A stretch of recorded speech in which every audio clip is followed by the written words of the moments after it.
Friends, good morning అందరికీ. ఇప్పుడు చెప్పాల్సిన టాపిక్ వచ్చేసి ఈరోజు స్కంద షష్ఠి. స్కంద మీన్స్ సుబ్రహ్మణ్యం స్వామి, మనకు తెలిసిందే, కొడుకు ఆఫ్ శివుడు. ఆయన విజయం సాధించిన రోజు అన్నమాట యుద్ధంలో. మామూలుగా ఆయన రాక్షసులతో యుద్ధం చేసినప్పుడు కొన్ని రోజులు యుద్ధం చేశాడు కార్తీక మాసంలో.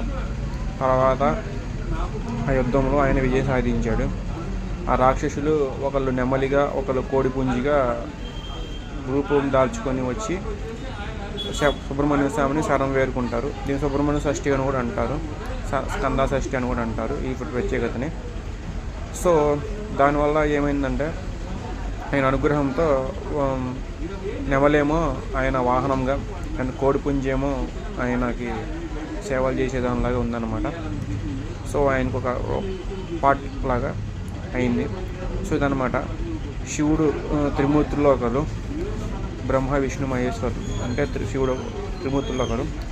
అలాంటి శివుడు కోటిని ఎదుర్కోవాలంటే ఎంతైనా గట్స్ ఉండాలి. సో మనం రామ్ సినిమా స్కంద చూడడం కాదు, ఇలాంటి స్కంద విశేషాలు కూడా తెలుసుకోవాలి.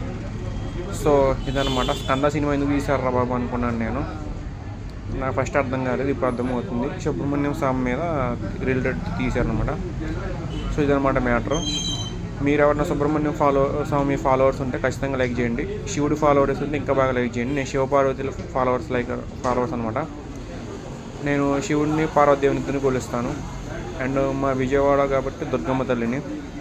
అలా అని చెప్పి కర్నూలు అసలు చేయను. కర్నూలు ఏరియాస్లో ఉండే దేవతలు కర్నూలు ఏరియాస్లో ఉంటారు.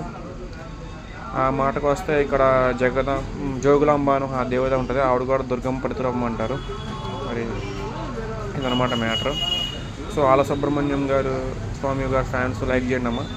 అండ్ సుబ్రహ్మణ్యం స్వామి గురించి మీకు తెలిసింది ఖచ్చితంగా కామెంట్ సెక్షన్లో పెట్టండి. నాకు ఇంకా తెలుసుకోవడానికి ఉపయోగం ఉంటుంది అనమాట. ఎందుకంటే నా ఏజ్ కూడా 27 ఏళ్ళు, నాకంటే పెద్దలు ఉండొచ్చు వీడియో చూసేవాళ్ళు. సో సుబ్రహ్మణ్య స్వామి గురించి మీకు ఏమైనా తెలిసింది చెప్పండి. తప్పులు చెప్పింటే క్షమించండి, ఎందుకంటే దేవుడి విషయంలో నాకు తెలిసిన జ్ఞానంతో చెప్పేశాను.